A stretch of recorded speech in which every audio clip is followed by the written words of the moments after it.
Welcome to Telugu రాజ్యం. ప్రస్తుతం మనతో పాటు ప్రముఖ రాజకీయ విశ్లేషకులు చింతా రాజశేఖర్ గారు ఉన్నారు. దేశం మొత్తాన్ని ఇప్పుడు కాక్రోచ్ జనతా పార్టీ ఊపేస్తుంది. ఆ సిజేఐ చేసిన వ్యాఖ్యలకు వ్యంగ్య రూపంలో మొదలైనటువంటి సోషల్ మీడియా నిరసన ఇప్పుడు పెద్ద ఎత్తున కోట్లాది మంది అభిమానులను పోగేసుకోవటం జరిగింది. దానికి సంబంధించి రకరకాల వాద ప్రతివాదనలు జరుగుతున్నాయి. ఇదంతా దేశంలో రాజకీయ వాతావరణంలో అనిశ్చితి కలిగించేందుకు జరుగుతున్న కుట్ర అని ఒక పక్షం ఆరోపిస్తుంటే, కాదు, ఇది దేశంలో నెలకొన్న యువత యొక్క నిస్సహాయతకు లేకపోతే వారిలో దాగి ఉన్న ఆక్రోశాన్ని వెలిబుచ్చడానికి ఇది ఒక అవకాశంగా మారిందని మరొక వర్గం వాదిస్తుంది. ఈ నేపథ్యంలో ఈ పరిణామాలను ఎట్లా అర్థం చేసుకోవాలో రాజశేఖర్ గారిని అడిగి తెలుసుకుందాం. రాజశేఖర్ గారు నమస్కారం. ఈ సిజేపీ వ్యవహారాన్ని ఎలా చూడాలి సార్? ఏంటి సార్ ఇదంతా? సోషల్ మీడియాది పాలపంగు అనుకోవచ్చా, లేకపోతే నిజంగా ప్రజల్లో ఉన్న అసంతృప్తికి అడ్డం పడుతుంది అనుకోవాలా? నమస్తే అండి. ఇది ఖచ్చితంగా ప్రజల్లో ఉన్న ఆగ్రహము, ఆవేశము, నిస్సహాయత, ఆక్రోశము వీటన్నిటి రిఫ్లెక్షనే ఈ కాక్రోచ్ జనతా పార్టీకి ఇంత ఆదరణ రావటం. ఇదంతా ఎలా మొదలైందంటే, chief justice of India Suryakant గారు ఒకానొక కేసు వింటూ ఏమన్నారంటే, ఈ ఉద్యోగం దొరకని అలాగే లేజీ అంటే బద్ధకంతో ఉన్న యువత ఆర్టీఐ యాక్టివిస్ట్ అని, సోషల్ మీడియా యాక్టివిస్ట్ అని, ఆ యాక్టివిస్ట్ ఈ క్వాస్ట్ అని బొద్దింకల్లాగా అంటే కాక్రోచెస్ లాగా తయారయ్యారు అని ఒక వ్యాఖ్య చేశారు. ఆ వ్యాఖ్య చేసిన తర్వాత ఇది తీవ్రమైన ఆగ్రహానికి గురి చేసింది. అంటే ఉద్యోగం రాని వాళ్ళు ఎవరి వలన ఉద్యోగం రావట్లేదు? ఉద్యోగ కల్పన ఎవరి బాధ్యత? ప్రభుత్వం బాధ్యత. ఆర్టీఐ అలాగే సోషల్ మీడియాలో ఎవరి గురించి ప్రభుత్వ విధానాన్ని ఎందుకు వ్యతిరేకిస్తున్నారు? ప్రభుత్వ వైఫల్యాలను ప్రశ్నిస్తున్నారు. ప్రభుత్వ వైఫల్యాలను ప్రశ్నించడం అనేది ప్రజాస్వామిక హక్కు. అది దానిని అంటే పని పాట లేని ఆవారా భాషలాగా అని మనం వాడుక భాషలో అంటాం కదా, అలా ఆయన మాట్లాడేశారు, మాట తూలారు. ఇమ్మీడియట్ గా సోషల్ మీడియాలో దానికి పెద్ద రియాక్షన్ రావడంతో మర్నాడు నేను యువతని గురించి ఆ మాట అనలేదు. యువత పట్ల నాకు చాలా గౌరవ మర్యాదలు ఉన్నాయి, భావితరాల పౌరులు, వాళ్ళ మీద నాకు ఆశలు ఉన్నాయి, వాళ్ళ అంటే గౌరవం ఉంది. నేను ఫేక్ డిగ్రీలతో చలామణి అయ్యే వారి గురించి అన్నానని కప్పిపుచ్చుకునే ప్రయత్నం చేశారు. అంటే కాక్రోచ్ అన్న మాటలని విదేశాల్లో ఉంటున్న అభిజిత్ దీప్కే అనే ఒక వ్యక్తి కాక్రోచ్ పార్టీ ఆఫ్ ఇండియా అని ఒక సెటరికల్ గా ఒక పోస్ట్ పెట్టారు. దానికి అంటే ఈ నిస్సహాయత, నీట్ ఎగ్జామ్ ఒకటి ఫెయిల్ అయింది, పేపర్ అవుట్ అయింది. అలాగే భారతదేశంలో గత 14 సంవత్సరాలుగా మధ్యప్రదేశ్ లో వ్యాపం స్కామ్ కానీ, లేకపోతే వివిధ రంగాలకు వచ్చిన ఉద్యోగాలకు వచ్చిన ప్రకటనలన్నీ పరీక్షల తర్వాత వాయిదా పడినవి ఒక రొటీన్ గా మారిపోయింది. సో ఆ ఆగ్రహం, ఆవేశం నిరుద్యోగుల్లో ఉంది. ఇలేంటంటే పని దొరక్క నిరుద్యోగుల్లో ఉన్నారంటే పని దొరక్క నిరుద్యోగం ఎవరి వల్ల ఏర్పడింది అనేది ప్రశ్నించవలసిన సమయం ఇది. సో వాళ్ళందరికీ మేము పరీక్షలు రాస్తే మీరు భర్తీ చేయకుండా దాన్ని క్యాన్సిల్ చేస్తూ 2 సార్లు 3 సార్లు ఉత్తరప్రదేశ్ లో ఒకనొక పరీక్ష 5 సార్లు వాయిదా పడింది. 5 సార్లు పరీక్ష రాసిన తర్వాత కూడా 5 సార్లు వాయిదా పడింది. ఆ ఆగ్రహం అంతే కట్టలు తెంచుకుని ఏమైందంటే దానికి వాళ్ళు కనెక్ట్ అయ్యారు, ఎమోషన్ గా కనెక్ట్ అయ్యారు. కనెక్ట్ అయిన తర్వాత అది బీభత్సంగా ఈ రోజులు చూస్తే 21 మిలియన్స్ అంటే 2,11,00,000 మంది, 21.1 మిలియన్ ఉంది ఇందాక నేను చూస్తే పొద్దున. అంటే 2,11,00,000 మంది దానికి సబ్స్క్రైబ్ అయ్యారు. అది ఎప్పుడు? ట్విట్టర్ లో వాళ్ళ హ్యాండిల్ ని హ్యాక్ గవర్నమెంట్ రద్దు చేసింది, దేశ భద్రతకి ముప్పు వాటిల్లాగుందని చేసింది. ఇన్స్టాగ్రామ్ కూడా హ్యాక్ అయిపోయింది. ఇప్పుడు ఇన్స్టాగ్రామ్ కూడా లేదు. అంటే అతను విదేశాల్లో ఉంటాడు, దీప్కి అనే వ్యక్తి విదేశాల్లో ఉంటాడు. అతనికి భారతదేశంలో ఎమోషనల్ గా కనెక్ట్ అయిన యువతకి కనెక్షన్ తెంపేశారు ప్రభుత్వం. అతను పెట్టే పోస్ట్ కి వస్తున్న ఆదరణ ఏంటంటే ఆ కనెక్షన్ తెంపేశారు. దాదాపు ఒక విధంగా చెప్పాలంటే ప్రభుత్వం కొద్దిగా విజయం సాధించినట్టే. అంటే వాళ్ళకి సోర్స్ నుంచి మీకు ఏ అంశాల మీద మాట్లాడాలో ఆ సోర్స్ కిను ఇక్కడ రిసీవ్ చేసుకునే వాళ్ళకి కనెక్షన్ కట్ అయిపోయింది. కానీ దాన్ని ఆయన సమర్థించే దాదాపు భారతదేశంలో ఉన్న ప్రతి విపక్ష పార్టీ వాళ్ళకి ఆయన చేపట్టిన ఈ కార్యాచరణకి మద్దతుగా ఉంది. సో ఇక్కడ విషయం ఏంటంటే ఇది పెద్ద ఉద్యమంలాగా మారుతుందా అంటే నేనైతే అనుకోవట్లా. ఇక్కడ ఏంటంటే కాంగ్రెస్ పార్టీ ఆఫ్ ఇండియా ఉంది, మీలో కోపం ఉంది, మీ కోపానికి అది కనెక్ట్ అయింది, ఫాలో అని కొట్టేశారు. చేత్తో ఒక బటన్ నొక్కితే సరిపోతుంది. కానీ మీరు క్షేత్రస్థాయిలో వచ్చి నిలబడతారా అంటే అందులో 1% కూడా నిలబడరు. అంత టైం లేదు. ఇప్పుడు ఈ కాంగ్రెస్ పార్టీ ఆఫ్ ఇండియా వచ్చింది, వారం రోజుల తర్వాత కాంగ్రెస్ పార్టీ ఆఫ్ ఇండియా పోస్టులు చూడటం అనేసి సన్నీ లియోన్ పోస్ట్ వస్తే అటుపోతారు. ఏదో సినిమా పోస్టర్ వచ్చింది అనుకోండి, పెద్ద పోస్టర్ వచ్చింది అనుకోండి, లేకపోతే బాహుబలి వచ్చింది అనుకోండి, లేదా పుష్ప 3 వచ్చింది అనుకోండి, లేదా IPL క్రికెట్ వచ్చింది అనుకోండి, అటుపోతారు. సో అది ఈ రోజున ఉన్న ఈ 2,11,00,000 మంది దానికి కనెక్ట్ అవుతారా? పోనీ అది 25 కోట్లు అయినా సరే దానికి కట్టుబడి ఉంటారా అంటే దాంట్లో 1% కూడా ఉండరు. ఇప్పుడు చీఫ్ జస్టిస్ భయపడింది అంటారా, లేకపోతే ఉమ్మాటికి గజ వణికింది సార్? గజ వణికిందండి. మీరు ట్విట్టర్ హ్యాండిల్ దాని దేశ భద్రతకి ముప్పు అనే కారణాలు చూపుతూ ట్విట్టర్ హ్యాండిల్ రద్దు చేశారంటే వాళ్ళకు వస్తున్న ప్రజాదరణ చూసి గజ వణికిపోయింది ప్రభుత్వం. ఇన్స్టా హ్యాండిల్ కూడా హ్యాక్ అయిపోయింది. సో ఆయనకి ఇక్కడ దేశ ప్రజలకి కనెక్టివిటీ లేదు, కనెక్షన్ కట్ అయిపోయింది. అలాగే ఆ దీప్కి అన్న కుటుంబం వాళ్ళ తల్లిదండ్రుల ఇంటికి వెళ్ళి వాళ్ళ తల్లిదండ్రులను హతమారుస్తామని, ఇదిగో మీ నాన్న వాళ్ళ ఇల్లు ఇక్కడ ఉంది, వాళ్ళ మీద అంటూ తేలుస్తాము, నువ్వు బీజేపీలోకి వచ్చే కావాలంటే డబ్బులు తీసుకో, ఇవన్నీ మెసేజ్లు ఆయన పెడుతున్నాడు ఇన్స్టా. సో ఇక్కడ ఏంటంటే ఇప్పుడు దీన్ని ఈ చీఫ్ జస్టిస్ గారు ఏమన్నారు, నేను యువతని ఉద్దేశించి అనలేదు, ఫేక్ డిగ్రీలతో చలామణి అవుతున్న వారిని అన్నారు. ఫేక్ డిగ్రీలతో ఎవరున్నారు? చీఫ్ జస్టిస్ గారికి ఉదాహరణకి ఈ కాక్రోచ్ పార్టీ ఎవరైతే సభ్యులు ఉన్నారో వాళ్ళందరికీ ఒక టాస్క్ ఇద్దాం. వీళ్ళందరిలో చిత్తశుద్ధి ఎంత ఉంది, వీళ్ళందరిలో ఎంత నిజంగా వీళ్ళు కనెక్ట్ అయ్యి నిలబడతారు అనే దానికి ఒక చిన్న మనం పరీక్ష పెడదాం కావాలంటే. చీఫ్ జస్టిస్ గారు ఏమన్నారు, నేను యువతని ఉద్దేశించి అనలేదు, ఫేక్ డిగ్రీ ఉన్న వారిని ఉద్దేశించి అన్నాను అన్నారు. ఫేక్ డిగ్రీ ఎవరికి ఉంది? భారతదేశంలో నరేంద్ర మోడీ చదివిన డిగ్రీలు ఒరిజినలా ఫేకా అని చెప్పేసి మనకి పెద్ద క్వశ్చన్ మార్క్ ఉంది. దాని మీద RTIలో అప్లై చేసి ఈ డిగ్రీ నిజమా కాదా మేము వెళ్ళి యూనివర్సిటీ రికార్డ్స్ వెరిఫై చేస్తామని ఒక అభ్యర్థన వస్తే దానికి అప్పుడు మాడభూషి శ్రీధర్ గారు అనుకుంటా చీఫ్ ఇన్ఫర్మేషన్ కమిషనర్ గా ఉన్నారు భారతదేశానికి, ఆయన పర్మిషన్ ఇచ్చాడు. పర్మిషన్ ఇస్తే నరేంద్ర మోడీ వెళ్ళి హైకోర్టు నుంచి స్టే తెచ్చుకున్నాడు, అది వెరిఫికేషన్ చేయడానికి వీల్లేదు అని. హైకోర్టు ఏమని స్టే ఇచ్చింది? అది ఆయన వ్యక్తిగత డిగ్రీ, ఆయన వ్యక్తిగత సమాచారం కాబట్టి దాన్ని మీరు అడగటానికి, అంటే సమాచార హక్కు ప్రకారం మీరు వ్యక్తిగత సమాచారం అడగకూడదు. సో అది ఆయన వ్యక్తిగత సమాచారం కాబట్టి అది మీరు అడగకూడదు అని హైకోర్టు తీర్పిచ్చింది. ఎంత దౌర్భాగ్యం అంటే, మీరు ఒక ఎన్నికల అఫిడవిట్ లో ఒక సమాచారం పొందుపరిస్తే అది మీ వ్యక్తిగత సమాచారం కాదు, అది పబ్లిక్ డాక్యుమెంట్. ఎన్నికల అఫిడవిట్ లో మీ సమాచారం అంతా ఎందుకు ఇస్తారు? ప్రజలందరూ మీ అఫిడవిట్ చదివి ఓటేయాలని ఎన్నికల కమిషన్ ఉద్దేశం. ఎన్నికల కమిషన్ ఇప్పుడు ఎవరైనా సరే మీరు పోటీ చేస్తే మీ మీద క్రిమినల్ కేసెస్ ఎన్ని ఉన్నాయి, మీ ఆదాయ పన్ను ఏంటి, మీ విద్యార్హతలు ఏంటి, ఇవన్నీ ఎందుకు అడుగుతుంది? ప్రతి ఒక్క క్యాండిడేట్ ది అఫిడవిట్ చదివి వాళ్ళల్లో ఉన్న మంచి వ్యక్తిని ఎన్నుకోవడం కోసమని ఎన్నికల సంఘం అది పెట్టింది.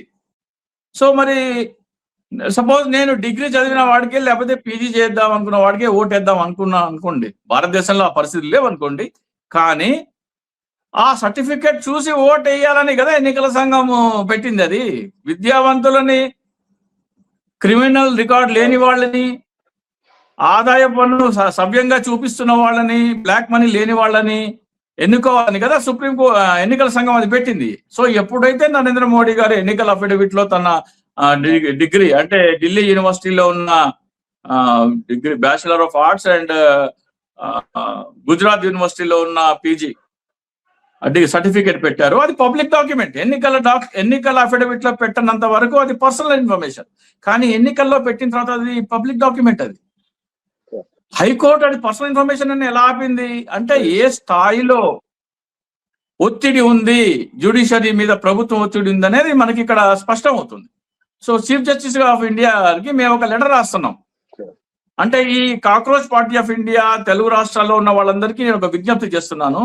చీఫ్ జస్టిస్ ఆఫ్ ఇండియా గారు ఏమన్నారంటే, నేను యువతను ఉద్దేశించి అనలేదు, నేను ఫేక్ డిగ్రీలు ఉన్న వారు ఉద్దేశించి అన్నాను కాబట్టి ఆయన ఒక లెటర్ రాస్తున్నాం చీఫ్ జస్టిస్ ఆఫ్ ఇండియా గారికి. మీకు స్క్రీన్ లో పెడతాను, అది డిస్ప్లే చేయండి. అలాగే నా ఈమెయిల్ ఐడి ఇస్తున్నాను, DICSOOCHI@gmail.com. కొంచెం దయచేసి ఈమెయిల్ ఐడి కూడా స్క్రీన్ మీద డిస్ప్లే చేస్తే ప్రేక్షకులకు ఉపయోగపడుతుంది.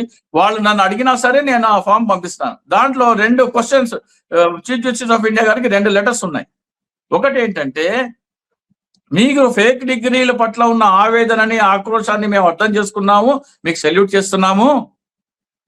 ఒక హైకోర్టు నరేంద్ర మోడీ గారి డిగ్రీ ఒరిజినలా కాదా అంటే అది ఆయన వ్యక్తిగత సమాచారం అని పక్కన పెట్టింది. కానీ ఎన్నికల అఫిడవిట్ లో భాగమైన డాక్యుమెంట్, అది పబ్లిక్ డాక్యుమెంట్ అవుతుంది కానీ అది వ్యక్తిగత సమాచారం కాదు. కావున సుమోటోగా నరేంద్ర మోడీ డిగ్రీలు ఒరిజినలా ఫేకా అని తేల్చాల్సిన బాధ్యత మీ మీద ఉంది. ఎందుకంటే మీరు ఫేక్ డిగ్రీల పట్ల ఆవేదన చెందుతున్నారు కాబట్టి మీరు దీన్ని సుమోటోగా స్వీకరించి ఆ విచారణకి ఆదేశించమని మొదటిది. అలాగే సుప్రీంకోర్టులో మానసి సోని అనే మహిళ, ఒక యువతిని లైంగికంగా మోడీ వేధించారనే కేసు సుప్రీంకోర్టులో పెండింగ్ లో ఉంది. దానికి ఆ ఫైల్ అలా కదలకుండా ఉంది. బహుశా ఆ ఫైల్లో జిల్ల పురుగులు అంటే కాక్రోచెస్ పట్టి ఉన్నాయేమో, ఆ కాక్రోచెస్ పారదోలి ఆ ఫైల్ మీద తీర్పు ఇవ్వండి అని ఈ 2 అంశాల మీద చీఫ్ జస్టిస్ ఆఫ్ ఇండియాకి ఒక లెటర్ రాస్తాం. కాక్రోచ్ పార్టీ ఆఫ్ ఇండియా మద్దతుదారులందరూ ఈ లేఖలు ప్రింట్అవుట్ తీసుకుని దాన్ని వివరాలన్నీ పూర్తి చేసి, అంటే పేరు, గ్రామం పేరు, ఓటర్ ఐడి నంబరు అవన్నీ రాసి స్పీడ్ పోస్ట్ చేసి గౌరవ భారత ప్రధాన న్యాయమూర్తి గారికి పంపిస్తే అవి లక్షల్లో కోట్లలో చేరితే ఆయన తీర్పు ఇవ్వక తప్పదు. అప్పుడు నరేంద్ర మోడీ గారి డిగ్రీ ఒరిజినల్ ఫేకా తేలుతుంది. ఫేక్ అని తేలితే మోడీ గారు రాజీనామా చేయాల్సిన పనేమీ లేదు. కానీ మోడీ తప్పుడు సమాచారం ఇచ్చారు అంటే ప్రజలకు క్లారిటీ వస్తుంది. మోడీ డిగ్రీ ఫేక్ అని ఒక క్లారిటీ వస్తుంది. మానసి సోని అనే మహిళ మీద మోడీ వేధింపులు, లైంగిక వేధింపులు చేశారా లేదా అనే అంశం కూడా తేలుతుంది. ఈ 2 అంశాలు తేలుతాయి. ఇది మొదటి లెటర్.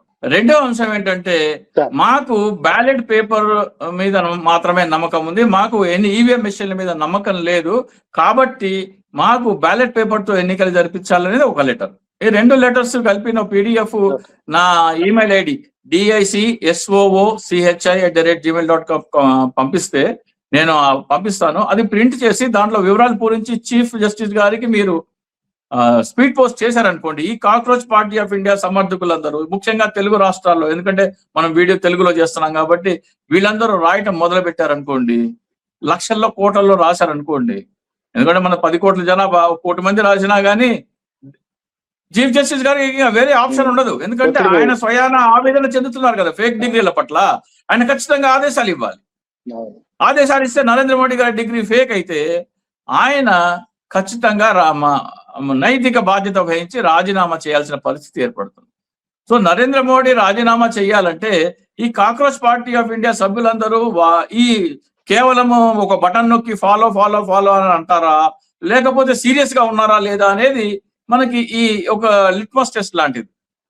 దీంట్లో కనుక యువత దిగితే ఖచ్చితంగా నరేంద్ర మోడీ రాజీనామా చేసేదాకా ఈ అంశం కొనసాగి నరేంద్ర మోడీకి ఉద్వాసన పలికింది. నరేంద్ర మోడీతో పాటు అమిత్ షా కూడా వెళ్ళాలి, ఎందుకంటే ఆయనే ఈ డిగ్రీలు మీడియాలో చూపించారు కాబట్టి నరేంద్ర మోడీ, అమిత్ షా ద్వయానికి తెరదింపవచ్చు. అంటే సీరియస్ గా మీరు ఉన్నారా లేదా, కేవలం ఒక ఆకతాయి పనిగా ఒక ఆట లాగానో, ఒక గేమ్ లాగానో, ఒక పబ్జీ లాగానో ఆడుతున్నారా అనేది మనకు తెలిసిపోతుంది.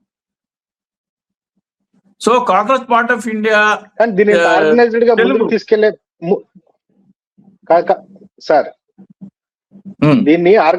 ముందుకు తీసుకెళ్లే పరిస్థితి ఇప్పుడు ఉందంటారు. ఏదో సోషల్ మీడియాలో పోస్టులు, సోషల్ మీడియాలో ఫాలో కొట్టినంత సులువుగా ఇది ఆర్గనైజ్డ్ గా తీసుకెళ్లే, దాన్ని ఒక వ్యవస్థీకృతంగా ముందుకు తీసుకెళ్లే పరిస్థితి ఇప్పుడు ఉందంటారా? ఆర్గనైజేషన్ అంటే లేదు కదా, అతను ఎక్కడో విదేశాల్లో ఉన్నాడు. అతనికి ప్రజలకి మధ్యలో ఉన్న కమ్యూనికేషన్, ప్రతి కమ్యూనికేషన్ ని కట్ చేస్తుంది గవర్నమెంట్. అతని ఇన్స్టా హ్యాక్ అయిపోయింది, అతని ట్విట్టర్ హ్యాండిల్ బ్లాక్ చేశారు, అతను ఫేస్బుక్ లో లేడు. సో అతనికి ప్రజలకి మధ్యలో గ్యాప్ ఉంది. ఆర్గనైజ్డ్ గా అంటే రాష్ట్రానికి వీళ్ళ అధ్యక్షులు, ఈ రాష్ట్రానికి వీళ్ళ అధ్యక్షులు, అతని కింద మళ్ళీ ఈ జిల్లాకి వీళ్ళ అధ్యక్షులు అనే ఒక వ్యవస్థ ఏర్పడడానికి కనీసం 6 నెలలు టైం పడుతుంది. కానీ మీరు ఈ కార్యాచరణ ఎలాగైతే మీరు ఫాలో 21 కోట్ల మంది చేశారు, ఆ 21 కోట్ల మంది 1 కోటి మంది లెటర్ రాస్తే చాలు, ఇంకా అంతే. 1 కోటి మంది లెటర్ రాస్తే నరేంద్ర మోడీ, అమిత్ షా ఇంటికి వెళ్ళిపోతారు. అక్కడే తెలుసు. అలాగే 1 కోటి మంది లెటర్ రాస్తే లోక్పాల్ కోసం అన్నా హజారే చేసిన కాదు సార్. ఒక్క నిమిషం సార్. గతంలో ఇట్లాగే పెద్ద ఎత్తున యువతలో అవినీతికి వ్యతిరేకంగా ఉద్యమం వచ్చింది, దాని ద్వారా రాజకీయ ఆప్ ఉద్భవించింది, ఆప్ అధికారంలోకి వచ్చింది. కేజ్రీవాల్ తర్వాత అందులో వ్యవస్థాపకులుగా ఉన్న ప్రశాంత్ కిషోర్, యోగేంద్ర యాదవ్ లాంటి వాళ్ళని బయటకు పంపించేశారు. అదంతా ఒక ఆర్గనైజ్డ్ గా జరిగింది. అప్పట్లో ఉన్న యూపీఏకి వ్యతిరేకంగా యాంటీ గవర్నమెంట్ మూవ్మెంట్ లాగా నడిచింది. ఇప్పుడు నిజంగా ఈ కాక్రోచ్ జనతా పార్టీకి ఆ సిచ్యుయేషన్, అలాంటి అవకాశం లభిస్తుందా? అదే ఇప్పుడు ఈ రోజున మన అన్నా హజారే మూవ్మెంట్ అది ఆర్ఎస్ఎస్ స్పాన్సర్డ్ మూవ్మెంట్ అని చాలా అంశాలు, చాలా ఆధారాలు బయటకు వస్తున్నాయి. ఆ రోజున మాట్లాడిన అన్నా హజారే గాని, రామ్దేవ్ బాబా గాని ఈ రోజున ఎందుకు మాట్లాడలేదు? ఆ రోజున డీజిల్ పెట్రోల్ 30 రూపాయలు అయిపోద్ది అని చెప్పిన రామ్దేవ్ బాబా ఈ రోజున ఏమైనా ఆ రోజు అట్లా అన్నావు అంటే అన్నాను, ఏమంటావు? బ్లాక్ మనీ వస్తుంది అన్నావు కదా అంటే అవును అన్నాను, ఏమంటావు అని తలపొగరుగా సమాధానం చెప్తున్నాడు. ఆ రిపోర్టర్ లాగే ఒకటి గోపమే ఒకటి కొట్టాలి. నేనే ఆ రిపోర్టర్ ప్లేస్ లో ఉన్నట్టయితే రామ్దేవ్ బాబా అవునయ్యా అప్పుడు అన్నాను, ఏమంటావంటే చెప్పు తీసుకుని కొట్టాలి. ఎందుకంటే నిన్ను నమ్మి కోట్లాది మంది నిన్ను నమ్మారు. ఈ రోజున మాట మార్చి తలపొగరుగా ఏమన్నా ఉంటారే, లాగే ఆ రిపోర్టర్ పోతే పోయింది ఉద్యోగం అని చెప్పు తీసుకుని కూడా కొడితే ఇంకోసారి ఎవడు ఇటువంటి మాటలు మాట్లాడు. ఇప్పుడు అమితాబ్ బచ్చన్ ఉన్నాడు, అక్షయ్ కుమార్ ఉన్నాడు, వీళ్ళు ఏమని పోస్టులు పెట్టారు? ఆ రోజుల్లో డాలర్ అని ఒక అండర్వేర్ ఉండేది. నేను రూపా అండర్వేర్ వేసుకుంటాను, ఇంకా నయం డాలర్ అండర్వేర్ వేసుకోలేదు, లేకపోతే అది దిగజారిపోయేది అని ఒక సినిమా నటుడు, ప్రముఖ సినిమా నటుడు ట్వీట్ పెట్టాడు. ఈ రోజున ఏమైపోయాడు? ఏ కలుగులో దుక్కున్నాడు, పందికొక్కులాగా ఏ కలుగులో దుక్కున్నారు ఈ రోజున డాలర్ పడిపోతుంటే. కాబట్టి ఈ ఉద్యమం అంతా నిజంగా క్షేత్ర స్థాయిలో నిలబడతారా లేదా యువత అన్నదానికి ఈ కార్యాచరణ ఎవరైనా సరే చేపట్టి, సాఫ్ట్వేర్ ఇంజనీర్లు ఉన్నారు, ఒక చిన్న యాప్ ఒక డెవలప్ చేసి నేను లెటర్ రాశాను అని ఆ లెటర్ పోస్టల్ స్పీడ్ పోస్ట్ రసీదు దాంట్లో పెట్టారనుకోండి, ఎంతమంది రాశారో కూడా ఒక కౌంట్ తెలుస్తుంది మనకి. అవి లక్షల్లో కోట్లలో చేరినాయి అనుకోండి, రాజీనామా నరేంద్ర మోడీ, అమిత్ షా నైతిక బాధ్యత వహిస్తూ ఫేక్ డిగ్రీ పెట్టినందుకు నైతిక బాధ్యత వహిస్తూ రాజీనామా చేయక తప్పని పరిస్థితి వస్తుంది. అటువంటి అద్భుతమైన అవకాశం యువత చేతిలో ఉంది. కానీ వాళ్ళు ఎంతవరకు సీరియస్ గా ఉన్నారు, ఎంతవరకు స్పందిస్తారు అనేది ఆలోచించాలి. ఇక్కడ ఇంకో విషయం, ఇక్కడ విదేశాల్లో ఉన్నట్టు ఆన్లైన్ పిటిషన్ సంతకం పెడితే మన దగ్గర స్వీకరించరు. అవి విదేశాల్లో ఏంటంటే ఆన్లైన్ పిటిషన్ కి ఒక గుర్తింపు ఉంది. ఇక్కడ భారతదేశంలో దాని సుప్రీంకోర్టు దానికి గుర్తించదు. సుప్రీంకోర్టు లిఖిత పూర్వకంగా తనకు వచ్చిన సమాచారాన్ని మాత్రమే పరిగణలోకి తీసుకుంటుంది. కాబట్టి మీకు లిఖిత పూర్వకంగా లెటర్ రాసి లిఖిత పూర్వకంగా స్పీడ్ పోస్ట్ చేస్తేనే అది వెళ్తుంది. మీరు మామూలు పోస్టులు పంపించారనుకోండి, సుప్రీంకోర్టు నాకు చేరలేదంటది. స్పీడ్ పోస్ట్ చేస్తేనే మీకు ఆధారం. సో దీనికి 1 కోటి మంది లెటర్స్ రాస్తే నరేంద్ర మోడీ, అమిత్ షా ఇంటికి వెళ్ళక తప్పదు. ఈ కాక్రోచ్ పార్టీ ఆఫ్ ఇండియా సభ్యులు లేదా సామాన్య బాధ్యత గల పౌరులు ఎవరైనా సరే 1 కోటి మంది లెటర్స్ రాస్తే వాళ్ళు నరేంద్ర మోడీ, అమిత్ షాని ఇంటికి పంపించవచ్చు. మీరు చెప్పిన దీన్ని కాంగ్రెస్ పార్టీ బాధ్యత తీసుకుంటే అయ్యిద్దేమో అట్లాంటిది అన్న. కాంగ్రెస్ పార్టీ ఎందుకు? ఇప్పుడు బీజేపీతో మిత్రపక్షంలో ఉన్న తెలుగుదేశం కూడా బీజేపీతో సంతోషంగా లేదు. బీజేపీతో అంటే కనీసం మోడీ, అమిత్ షాతో సంతోషంగా లేదు. ఉదాహరణకి నారా లోకేష్ ఉన్నారు. నారా లోకేష్ ముఖ్యమంత్రి అవుదాం అనుకుంటున్నారు. అడ్డంకి ఎవరు? పవన్ కళ్యాణ్ ఏమీ కాదు. చంద్రబాబు నాయుడు సంతోషంగా అప్పచెప్పడానికి సిద్ధంగా ఉన్నారు. కానీ అడ్డుపడుతుంది ఎవరు? మోడీ, అమిత్ షా. ఆయనకి ఉంటది కదా లోపల. సో తెలుగుదేశం నారా లోకేష్ అభిమానులు కూడా రాయొచ్చు. ఇప్పుడు వాళ్ళు ఎవరు రాస్తున్నారో ఏంటో వచ్చి ఎవడు వెరిఫై చేయడు కదా, ఇది ఏ పార్టీకి సంబంధించిన వాడు ఏంటి, ఎవడు కోట్ల మందిని ఎక్కడ వెరిఫై చేస్తారు. సో అక్కడ బీహార్ లో నితీష్ కుమార్ పార్టీ ఉంది. నితీష్ కుమార్ తప్పించి హస్తగతం చేసుకున్నారు అని చెప్పి నితీష్ కుమార్ పార్టీ అభిమానులు కూడా ఆగ్రహం ఉంది. అంటే బీజేపీతో పొత్తులో ఉన్న వాళ్ళు ఎవరు అందరూ సంతోషంగా ఏమీ లేరు. కాంగ్రెస్ పార్టీనే కాదు, జగన్మోహన్ రెడ్డి గారు ఉన్నారు. గత ఎన్నికల్లో మమ్మల్ని అన్యాయంగా ఓడించారని వైసీపీ వాళ్ళు ఆగ్రహంగా ఉన్నారు. సో ఇది కేవలం కాంగ్రెస్ పార్టీ బాధ్యత కాదు, బీజేపీతో మోడీ అమిత్ షాతో ఆగ్రహంగా ఉన్న ప్రతి ఒక్క వాళ్ళ ఇది. ఇప్పుడు నారా లోకేష్ ఉన్నారు పాపం, ఎప్పటి నుంచో ముఖ్యమంత్రి అవ్వాలని కోరుకుంటున్నారు. ఎన్నికలు అయిపోయిన తర్వాత ఏడాది లోపలే అధికార మార్పిడి జరిగిపోద్ది అనుకున్నాం. నేనైతే ఈ మే 27, 28 తారీఖు ఎన్టీఆర్ గారి జన్మదిన సందర్భంగా మహానాడు దీనిలాగా చేస్తారని అనుకుంటున్నాను. కానీ అటువంటి సంకేతాలు ఏమి కనపట్లేదు. ఇప్పుడు నారా లోకేష్ గారి దగ్గర 135 మంది ఎమ్మెల్యేలు ఉన్నారు, 175 మంది సభ్యులు ఉన్న అసెంబ్లీలో 135 ఎమ్మెల్యేలు, 130కి 135 నారా లోకేష్ ముఖ్యమంత్రి అంటే 130 ఓట్లు అలా పడతాయి. జనసేనలో ఉన్న 21 మంది పవన్ కళ్యాణ్ కూడా ఓకే అంటాడు. కానీ ఒకవేళ పవన్ కళ్యాణ్ ఓకే లేదు నేను వ్యతిరేకం అన్నాడు అనుకోండి, ఆయన 21 మందిలో 10 మంది టీడీపీ వాళ్లే కదా, వాళ్ళేస్తారు. ఒకవేళ పవన్ కళ్యాణ్ అడ్డు తిరిగాడు అనుకోండి, లేదు ముఖ్యమంత్రి నాకు కూడా కావాలి ఏడాది నేను అని ఏమైనా అలిగాడు అనుకోండి, జనసేనలో ఉన్న 21 మందిలో నుంచి 11 మంది 10 మంది టీడీపీ నుంచి వచ్చిన వాళ్ళు లోకేష్ ముఖ్యమంత్రి అంటారు. అలా పెట్టుకున్నాడు చంద్రబాబు నాయుడు. రేపొద్దున పవన్ కళ్యాణ్ తోక ఆడిస్తే అందులోంచి సగం మంది నా వైపు మారేలాగా తన మనుషుల్ని అక్కడ పెట్టాడు తోక కత్తిరీయటానికి. నారా లోకేష్ దగ్గర ఇంత బలం ఉండి కూడా 175 మందిలో ఇంత బలం ఉండి కూడా ముఖ్యమంత్రి కావాలి అంటే మోడీ అడ్డు చెప్పడం అనేది నారా లోకేష్కి ఆగ్రహం ఉంటది కదా. సో నారా లోకేష్ దగ్గర 2 ఆప్షన్స్ ఉన్నాయి. అయితే మోడీ గారిని ప్రసన్నం చేసుకోవాలి లేదా పేచి చూడాలి. మోడీ గారిని ప్రసన్నం చేసుకోవాలంటే ఏం చేయాలి? మరి ఆయన ప్రసన్నం చేసే కార్యాచరణ ఏమన్నా చేపట్టాలి.